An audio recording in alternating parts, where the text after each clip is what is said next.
Olá pessoal, bom dia, sejam todos bem-vindos mais uma vez, professor Carlão. Hoje o tema da nossa aula será Reforma Protestante ou também chamado de Reforma Religiosa. Nós estamos na aula 17 do livro 3 do SAS, tudo bem? Última aula nós tratamos do assunto renascimento cultural e renascimento científico. Nós estamos historicamente colocados dentro do contexto do século XVI, no início da Idade Moderna e das transformações políticas, econômicas e sociais que estavam acontecendo no mundo europeu, até então um mundo conhecido, como foi o caso da crise do feudalismo, não é verdade? Do surgimento da burguesia, do fortalecimento político do rei, do surgimento das monarquias nacionais, da reforma, ou melhor dizendo, do renascimento cultural e científico, e agora a transformação a nível religioso, a chamada Reforma Protestante. Tudo bem? E o que foi a Reforma Protestante, professor? A Reforma Protestante nada mais foi do que uma dissidência, vamos assim dizer, de alguns membros da Igreja Católica, como foi o caso de Martinho Lutero na Alemanha, de João Calvino na Suíça, que discordaram de determinadas práticas classificadas como práticas mundanas, práticas pecaminosas do clero, da hierarquia do clero da Igreja Católica, o que gerou uma revolta muito grande nesses membros da própria Igreja Católica, levando-os a fazer propostas diferenciadas das propostas de salvação da Igreja Católica, e dessa forma surgindo as chamadas doutrinas protestantes. Vamos só lembrar os senhores e as senhoritas que o termo protestante nasceu da classificação da Igreja Católica a partir do Concílio de Trento, quando então, no movimento denominado de Contra-Reforma, a Igreja Católica passou a perseguir os protestantes, declarando-os todos hereges perante a Igreja Católica. Mas fique tranquilo, nós vamos fazer todo esse contexto histórico para vocês, do início ao fim, trabalhando aqui o luteranismo, o calvinismo, o anglicanismo, que foram as três doutrinas protestantes surgidas dentro da reforma religiosa, para aí então nós estudarmos a chamada Contra-Reforma, que foi a reação da Igreja Católica ao surgimento das doutrinas protestantes. A reforma protestante do século XVI, temos as causas, temos os fatores geradores, e o tio elencou para vocês aqui no quadro 5 das principais causas geradoras do surgimento das doutrinas protestantes. A primeira delas, a chamada vida mundana do clero. De olho no quadro, vida mundana. Professor, o que é uma vida mundana? Vida mundana é uma vida de mundo, é uma vida de pecados, tudo bem? É uma vida do cotidiano que nós, simples cristãos, nós vivenciamos. É uma vida de prazeres, é uma vida de tentação, é uma vida de desejo, é uma vida de luxúria. Isso nós chamamos de vida mundana. Ocorre que quem praticava essa vida mundana eram os membros da hierarquia da Igreja Católica. Só para vocês terem uma ideia, havia papas, os líderes maiores da Igreja Católica, que eram mecenas, viviam nas rodas, né, da alta sociedade de Florença, de Milão, né, em épocas do renascimento cultural, financiando as artes renascentistas em grandes festas sociais, não é verdade? Tudo isso eram verdadeiros escândalos para a sociedade cristã, na medida em que havia uma diferença muito grande entre aquilo que os membros da Igreja Católica pregavam e aquilo que os membros da Igreja Católica, na verdade, praticavam. Estes viviam uma vida de prazeres, muitos membros da Igreja Católica, inclusive, tinham relacionamentos, tinha esposa, tinha filhos, se relacionava com prostitutas e coisas do tipo. Então toda essa vida escandalosa de luxúria, de ostentação, que os membros da Igreja Católica, da hierarquia do clero eclesiástico, afrontava os olhos da cristandade. E é claro, gerava bastante controvérsias e revoltas, né, meu povo? Prática da simonia. Presta muita atenção na prática da simonia. O que era a prática da simonia? Abre parênteses, escreve aí para nós. Venda de relíquias sagradas. Venda de relíquias sagradas. Era o famoso comércio de objetos sacros. O que seria a venda de relíquias sagradas? Objetos que supostamente pertenceram a determinados mártires, membros da Igreja Católica, que agora estavam sendo livremente comercializados nas missas, não é verdade? Em praças públicas, com autorização do alto clero da Igreja Católica, vendidos à sociedade. Então era muito comum, por exemplo, a venda da lasca da cruz aonde Jesus Cristo foi crucificado, né? Vendia osso de galinha, afirmando que se tratava do osso da asa do arcanjo Gabriel quando veio à terra. São esses objetos sagrados que eram livremente comercializados em prol, em benefício dos cofres da Igreja Católica, que a história chama de prática de simonia. E era um comércio aberto, viu? Para todos verem. Além da prática da simonia, havia aquela prática que, sem dúvida nenhuma, foi a que mais pegou mal para o clero católico, a chamada venda de indulgências. O que é a venda de indulgências? É a venda do perdão para os pecados do ser humano. O pecador, que tinha a ideia de que ele não iria entrar no reino dos céus por ter uma alma pecaminosa, comprava um título, na maioria das vezes assinado pelo próprio Papa da Igreja Católica, que isentava, que remia, que perdoava todos os pecados deste ser humano e garantia a ele ainda um pedacinho do céu, um lote no céu para a entrada da sua alma no reino dos céus. Isso é o que nós chamamos de indulgências. Importante a gente lembrar que a prática da indulgência era incentivada pela alta hierarquia da Igreja Católica, já que havia um interesse muito grande na construção da Basílica de São Pedro, que é a atual Igreja do Vaticano. A construção do Vaticano, ela foi feita com a venda abusiva da prática da indulgência. Tudo bem, meus amigos? Uma outra prática que escandalizava era a chamada venda de cargos eclesiásticos. O que é a venda de cargos eclesiásticos? A venda de um cargo de bispo, arcebispo, padre, cônego, para qualquer pessoa que tivesse condições financeiras de comprar esse cargo.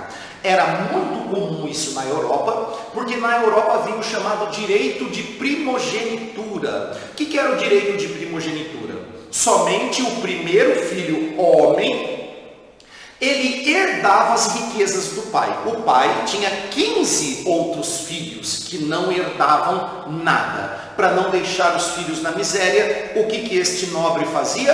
Comprava para ele na igreja um cargo eclesiástico, colocava ele para dentro da igreja, como forma dele participar das riquezas existentes dentro da Igreja Católica. Então, a venda de cargos eclesiásticos era a porta aberta para a entrada de pessoas completamente despreparadas para a questão espiritual, levando a uma degradação do clero, na medida em que esses indivíduos que entravam na Igreja Católica completamente despreparados do trato espiritual, levavam para dentro as práticas pecaminosas. E aí, meus amigos, nós tivemos uma degradação do clero católico muito grande e isso gerava revoltas. Sem se falar, e esse é o quinto fator, que a Igreja Católica ela era retrógrada, conservadora e antiquada e se colocava contra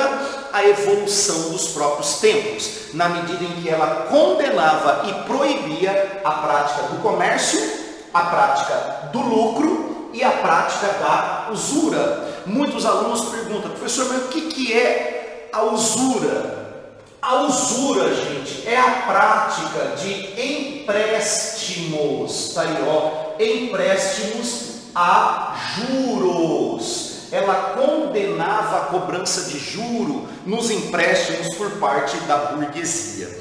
Portanto, havia necessidade de se levantar contra esta situação posta pelas práticas dos membros da Igreja Católica. Veja que não há nenhuma contestação em relação às chamadas práticas religiosas, mas sim as práticas do clero católico que geraram revoltas e posteriormente o surgimento das doutrinas protestantes. Sendo assim, nós temos aqui na Alemanha o início do movimento da Reforma Protestante com o monge Martinho Lutero, um verdadeiro membro da Igreja Católica, cristão convicto, estudioso de leis, formado em direito, sabia muito sobre as Sagradas Escrituras. Esse indivíduo, certa feita, visitando a Itália, ficou de boca aberta e queixo caído com as práticas abertas da venda de indulgências, da coleta de dízimos, obrigando o clero eclesiástico o seu pagamento aos cristãos com a finalidade da construção da Basílica de São Pedro. Ele retorna para a Alemanha e escreve aquilo que seria o início do movimento reformista, um documento chamado de As 95 Teses de Lutero, que é um documento onde ele expõe a carne viva as práticas mundanas do clero eclesiástico, simplesmente negando aquelas práticas, dizendo que aquelas práticas não têm previsão por parte da Bíblia Sagrada e que, portanto, nós não seríamos obrigados a segui-la. Ele vai afixar esse documento, as 95 Teses de Lutero, nas portas da igreja de Wittenberg, na Alemanha, a maior igreja católica existente na Alemanha, na Europa Central durante esse período. E ali, mal sabia ele que nesse documento ele lançava as bases daquilo que viria a ser a primeira doutrina protestante que surgiu na Europa, o chamado luteranismo, que leva ali o seu nome. E o que ele propunha de diferente em relação à Igreja Católica? Que a salvação seria pela fé. Portanto, se você tem fé, você será salvo. Não há necessidade de você comprar indulgências. Segundo, pregava a livre interpretação da Bíblia. Vamos só lembrar que a Igreja Católica proibia a interpretação da Bíblia. Aliás, o Martinho Lutero, ele foi o primeiro ser humano que traduziu a Bíblia do latim para o alemão, disseminando os conhecimentos das Sagradas Escrituras. E ainda determinava que todos os cultos ou missas religiosas deveriam ser feitas em idioma nacional, na medida em que a Igreja Católica ainda utilizava o latim como língua litúrgica, o latim que era uma língua morta há mais de 2 séculos, portanto, os conceitos da Bíblia Sagrada eram guardados às 7 chaves pela Igreja Católica. Vem o senhor Martinho Lutero, prega a livre interpretação, prega a tradução da Bíblia e as missas rezadas em idioma nacional, trazendo as Sagradas Escrituras bíblicas mais entendível e acessível a todos os cidadãos na Europa Central. É claro que a Igreja Católica reagiu contra as propostas de Martinho Lutero. Martinho Lutero foi muito perseguido. Carlos V, que era o rei da Alemanha. Vamos lembrar que a Alemanha estava localizada dentro de um território denominado de Sacro Império Romano Germânico do Ocidente, que era uma região formada por vários principados, por vários condados, sob forte influência da Igreja Católica. E boa parte dos príncipes dos condados da Alemanha viram em Martinho Lutero uma forma deles conseguirem se libertar da interferência da Igreja Católica sobre a Alemanha e passaram a apoiar Martinho Lutero, inclusive quando nas dietas, que eram as reuniões realizadas pelo rei Carlos V da Alemanha, com o apoio da Igreja Católica, tentaram perseguir Martinho Lutero. Martinho Lutero ele foi abraçado pela nobreza dos condados da Alemanha, escondido na verdade, e durante quase 10 anos ele teve condições de fazer a tradução da Bíblia do latim para o alemão. Vamos lembrar que as perseguições a Martinho Lutero, através das dietas, termina no ano de 1555, quando então foi assinado um documento denominado de Paz de Augsburgo. Está aqui, ó, Paz de Augsburgo. E o que determinava esse documento chamado de Paz de Augsburgo? Determinava que os príncipes da Alemanha poderiam escolher qual doutrina religiosa melhor lhes conviesse.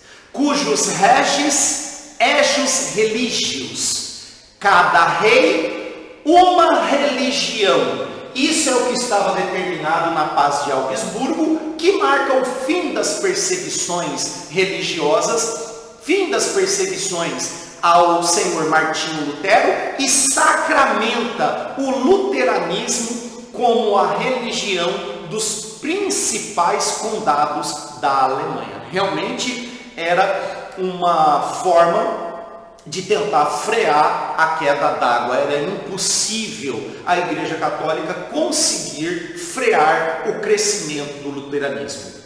Influenciado pela reforma de Martinho Lutero na Alemanha, lá na Suíça, João Calvino, outro grande estudioso dos assuntos religiosos, lança a chamada teoria da predestinação divina, ou também chamada de teoria da predestinação absoluta, baseado nos conceitos, nas propostas de Santo Agostinho, que foi um reformista da Igreja Católica, um grande nome da filosofia escolástica. Ele afirma que Deus, ele salva, ele predestina o indivíduo à salvação no momento do nascimento, ou seja, no momento da concepção.